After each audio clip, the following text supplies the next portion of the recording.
So hello everyone, I am Grace. I'm the scheduling coordinator for NJ4S Union Hub, and I'll be hosting today. Today we are continuing our July webinar series. Our prevention consultant, Alex Cadillo, will be presenting Invisible Disability and Mental Health, Being Seen, Heard, and Supported. And some information about Alex: they work at Prevention Links as a bilingual prevention consultant for the NJ4S Union Hub. They have a Bachelor of Arts in Psychology from Brown University, during which they pursued their interests in the overlap of psychology, philosophy, art, and community engagement. They have a passion for social justice, individual and community health and well-being, and studying human thought and behavior.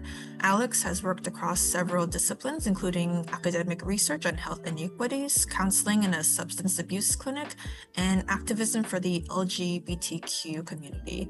On their downtime, Alex is interested in music, exercise, and spiritual practice. And what drives them forward is the ever-changing landscape of working towards a world of peace, justice, and compassion. So without further ado, I will let Alex take over now. Thank you, Grace. Hello, everyone. Again, my name's Alex. I'm going to be doing the webinar today on invisible disabilities. I'm going to share my screen now. Get started now with this presentation. So my topic today was on intersection of mental health and people who have invisible disabilities, and the subtitle is Being Seen, Heard, and Supported. So I'm gonna, for the sake of this topic, go into sort of like a lot of detail per se on the facts. So I'm gonna try my best to have a decent balance between what we know, what we can do moving forward with this knowledge, and I'll even draw from personal experiences. Did anyone have any ideas or thoughts or intentions going into this presentation that they wanted to share now or in the chat? Otherwise, I think something important to sort of just nail in the head with this presentation is the definition of invisible disabilities, because working in this field, I think you come across the word disability, maybe special needs, from time to time, but the ideas of invisible disabilities, I feel like, are slightly less talked about. And what it is basically a physical, mental, or neurological condition or state of being that isn't visible from the outside. So any sort of brain or motor, mental, emotional capacity of the body just being in a way that can challenge someone's ability to carry out their senses, perception, movements, activities, all the sort of functionalities that the brain and the body can achieve. I think what's more pressing with this concept is also that people who do have invisible disabilities aren't taken as seriously as they should. This is as a result of their symptoms or their disabilities not being visible. So not sort of as a result kind of taken with less seriousness than, let's say, a person who has a visible disability, for example. And this may lead to misunderstandings, false perceptions, and judgments. Here's a bit of a non-exhaustive list of what are some examples of an invisible disability. I wanted to go over some of the main categories. Mental health conditions, for example, aren't I think yeah, they do take a number on like your capacities to function within the rules, but not visible. Um, to be diagnosed with any one of these mental health conditions that I have listed is very much so dependent not on visible observations. Um, Another category of invisible disability is sensory and processing difficulties. So, thinking about not just vision and hearing, but even like the senses. Like people need to like feel like maybe like their own body moving, like proprioception, or even like taste or just feeling pain. Because I know like that's a bit of like a more fun example of like a neurological condition, the inability to feel pain, which I would also consider it a disability and invisible because you do need pain in sort of navigating life, keeping ourselves safe. And anyway, another category we have is cognitive impairments, including not limited to dementia, traumatic brain injury, and learning disabilities.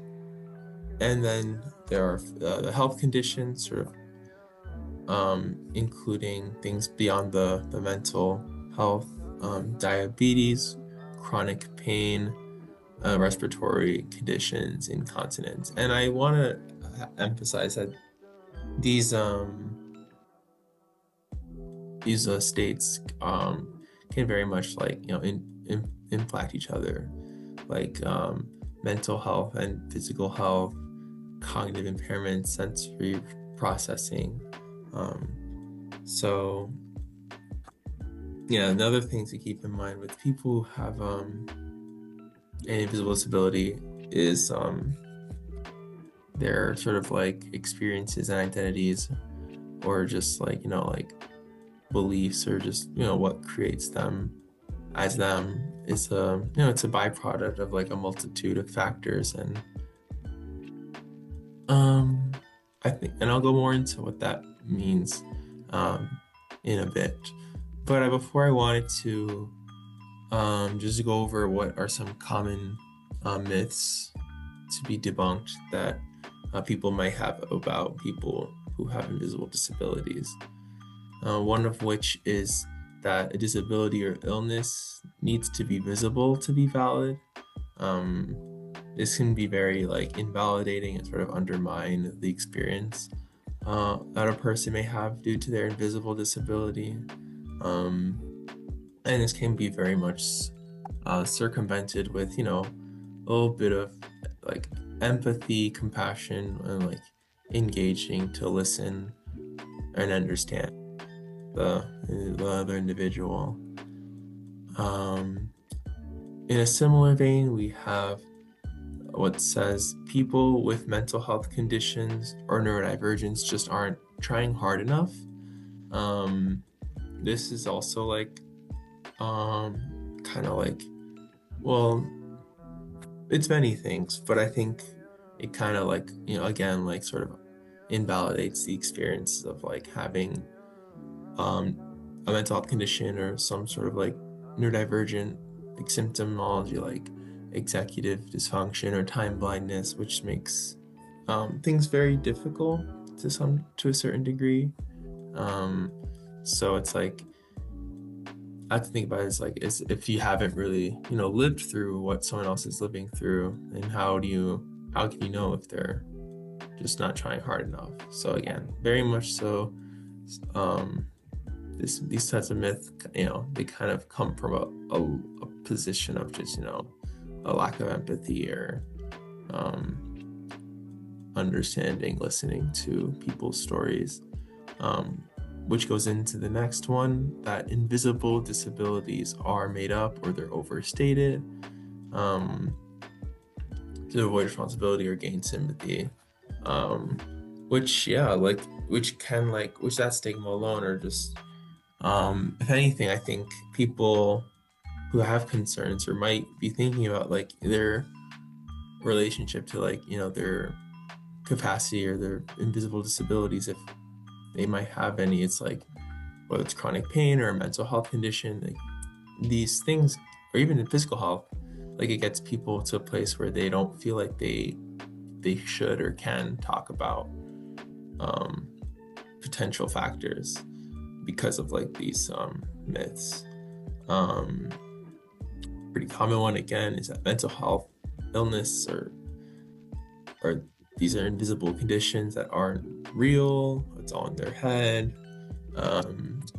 We know that like with a lot of mental health conditions, it's not just, you know, processing within like the brain, like a lot of the body, like in the stomach or other crucial organs, like show up differently depending on like your health, a lot like your hormones as well. So it's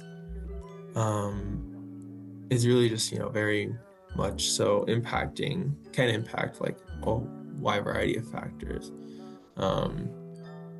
I think we kind of covered a myth like this earlier, but the notion that recovery is just a willpower or attitude also can kind of like neglect the time or patience or like, you know, other like life factors that go into like what happens for recovery or wellness, well-being to occur. And last one I'll touch on is that if someone can work or go to school, you know, like be high functioning as it were, they must not need help. And I think goes with the saying with like, you know, it's very common for, you know, everyone to have like their own like needs or like, you know, care for their own, like it could be your work, your money, whatever. But I think it got to a point where now I think people like will almost like expect everyone to be able to do these things. And I think, and if someone like is like maybe more functionable or whatever that's called than others, then that might also be like, it's common for people to think like, oh, like then they're fine, like, you know, because they're doing what they're supposed to. But, you know, we all kind of have our own unique struggles or like experiences, identities, or ways of being that can, and some might be going through like invisible disabilities, which again like aren't super talked about because, you know, all these barriers or myths that might make people feel stigmatized or discriminated against. So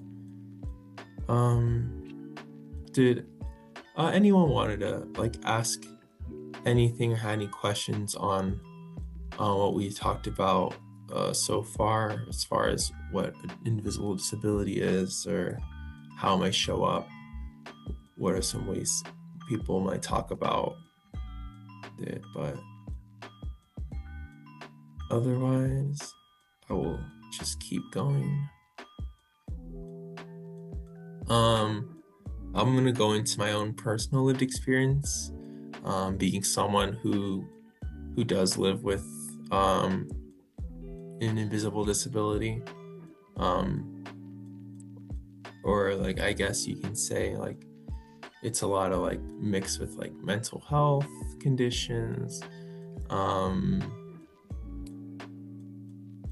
think a lot of the time, like I'm coming from a place now where I think even like telling myself like, oh, I have an invisible disability, it's like I kind of have to like unlearn a lot of like, you know, internalized like ableism, which is kind of like, you know, the sort of like discrimination, oppression of people who have disabilities, visible or invisible. And I think it's just like, I don't know, I like to think about, and I don't know, I like to think that this is an experience that a lot of other people have if they share similar experiences as mine. But as far as my own experiences goes, it's like, yeah, like why am I going to want to admit that this might be like something that I might be dealing with, or like have, or am, or whatever. And it's kind of like what I was saying with those myths earlier. Like, it's like, dang, like, what do I do, you know? But no, I think the main thing I think I learned through my personal lived experience is that, like, I think visibility makes a huge difference for people. Just thinking about like how like we interact with so many people every day, and a lot of what's true or information gets filtered through our head, and like very often, like, how often do you actually like know what when a person's like inner world is like, how does their brain work, how does their emotions work, or like what are they like, you know? So yeah. And also just like just saying it, invisible disability, and like, yeah, I guess that's something I'm related with. It's just like, oh, in a way for me it feels like, okay, well, I get to make things visible, put things out there. And I think, you know, me with my own sort of like I said, unlearning a lot of like internalized ableism, or like other self-destructive like thoughts or whatever, or patterns, can make me be like, oh, like I don't really have to be this way, and it's okay to just exist the way you do. But the unfun thing of granted is that, like, yeah, like having any sort of like deterrence in your head to the point where even like your body kind of feels like it's like trapped in a like some sort of like physical or mental landscape can be very unfortunate. But that's just my own local experience with what I got. But yeah, definitely I'm in a place now where I'm like, oh, am I trying hard enough, or should I ask for help, or like, so I don't know, things just get confusing because everyone has something to say. So yeah, that's my relationship with being a person that goes through things like this. Like I was mentioning, there are a sort of barriers to, you know, inclusion of people with invisible disabilities, whether it's like participating in like certain like practices, or like you know, in the medical field, or even just like, you know, going to an event. Like, even like to this day, there, like, COVID is still a pressing issue for people who are immunocompromised or have long-term disability, to the point where like wearing a mask is sort of like essential, and having like masked spaces makes a huge difference for people who have like their near needs. So I think a lot of it goes back to like, you know, oh yeah, how often do we really have people's access and needs in mind when we're like holding space or like being social?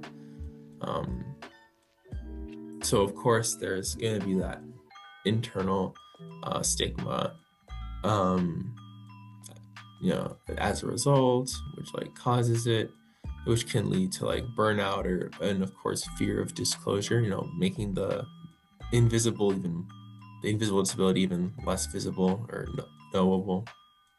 And then external policy, social norms, and lack of accommodations can also be a factor that can sort of drive people with invisible disabilities out of certain spaces, or like not feel welcome or encouraged to pursue like their wants or needs.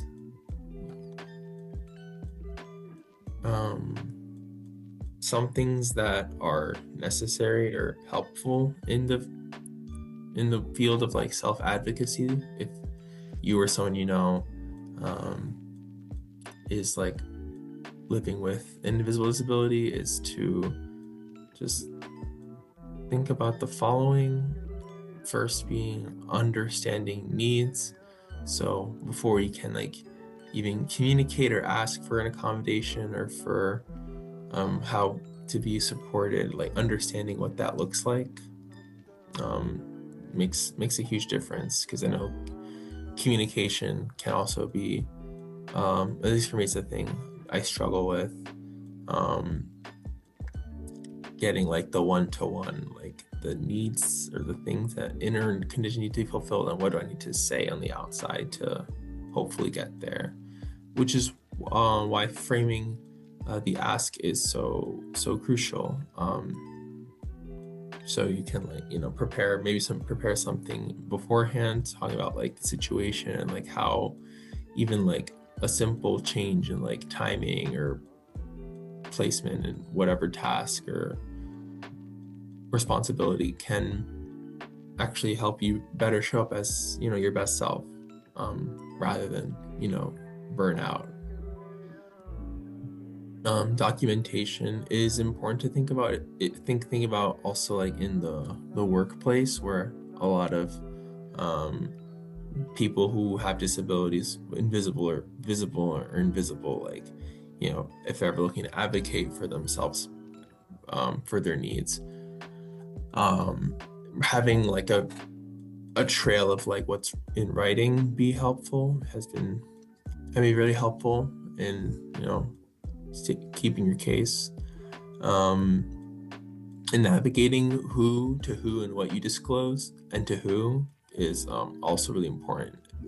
Like in like the workplace, maybe there's like committees that you can report to, but also even like to people who you're looking from support.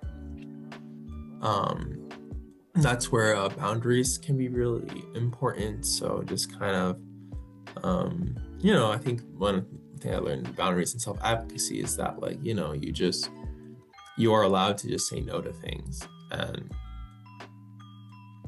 and just kind of like do what you need to do, so you keep yourself protected and safe from whether it's like certain practices or people, or just keeping your peace. And hopefully in due time, like you do through advocacy work, like find that community and validation that's needed to like have that support system, have people to bounce ideas off of, and to to feel like where the experiences you're coming from are valid, and to build inclusive environments. I'm going to talk more about like just general practices, everyday stuff. I was saying this earlier, about like the listening and to understand rather than fix, because I think it's common for the way of thinking to be like, oh, like having a disability is like a problem, or it's like needs to be solved, which is like, even if it does come from like a like a plate with a good intention, right, to like fix something, right? Listening to understand, at least for like when you are interacting with someone, it can be very very helpful. I know for me, like I think at this point I don't expect, or I don't think I'll ever like if I'm talking to someone and if they're listening, just understand me, like with all my like mental, cognitive, like disability stuff or problems. It's like having a mirroring, like a mutual understanding thing kind of happen. It feels more like you're being cared for than just someone treating you like a problem to fix. So harmful language also like might be, it is like we all kind of learn to like take responsibility for the harm we cause, whether it's intentional or unintentional. A lot of the time it is spread through language, the things we say, whether we had the good intentions or whatnot. So sort of being mindful of like when someone does call you out for saying something that could be like taken in that way. Normalizing accommodations is I'd like to say that this is something that is beneficial, is because like at least the idea of it, because like someone with an invisible disability or disability like doesn't have like the same capacities to do like a certain job as like another person. They can still do it, depending on the person, their capacity. I think a lot of the times just like with the right accommodations, like, or whether it's time or like resources, direction, it's helpful. I know like it's like, oh, but like why should people like put in extra effort for just to have someone like get to where they, well, that's the thing, like I don't know, I feel like, oh, I did not mean to do that. I feel like people, regardless of their disability or ability, have the, I don't know, I like for them all to have the opportunity to, do what they live how they want to live. If they want to work in a certain field, but they need certain accommodations, like the only thing that's stopping that from happening is like, people who, don't think to even like accommodate. People might even treat it as like a sign of weakness because they're asking for help. But that also comes from like fairly harmful ideologies and the very common phenomenon to listen to fix rather than to understand people. People with people who just carry, we all carry our own struggles. I think it's helpful to have support in the sense of like not having to carry the load alone. So sort of being a person that like understanding like how support and care looks like in a relationship with another person, whether they're disabled or not disabled. It's just having that mindset moving forward can really help. And of course, is keeping on learning, the intention to be curious, open-minded, that you're never going to know everything, and we're always going to keep on learning. So I'll leave the webinar with this last slide just to conclude some main takeaways. Invisible does not mean imaginary. So mental health, oh, someone's in the chat. Oh, never mind. Mental health, chronic illness, and neurodivergence are valid experiences that deserve recognition and support. And inclusion starts with listening, believing and valuing lived experiences builds trust and connection. Self-advocacy is powerful. Knowing your needs, setting boundaries, and asking for support is an act of strength and not weakness. Environments must adapt, not just individuals. Flexible, trauma-informed, and neuro-inclusive spaces and systems benefit everyone. And we all have a role, whether you live with an invisible disability or support someone with one. It is your actions that shape the world. And like I said, hopefully with more empathy moving forward. Thank you for tuning in. Thank you so much everyone for joining us today, and thank you very much, Alex, too, for highlighting a very important topic in the discussion of disabilities. And if you'd like to give feedback on Alex's presentation, you can use the link in the chat. We would greatly appreciate it, and the submissions are anonymous and it helps improve the quality of our presentations. And if you like the presentation and you want to keep up with what NJ4S Union Hub is doing in our community, you can follow us on our social media page at NJ4S Union.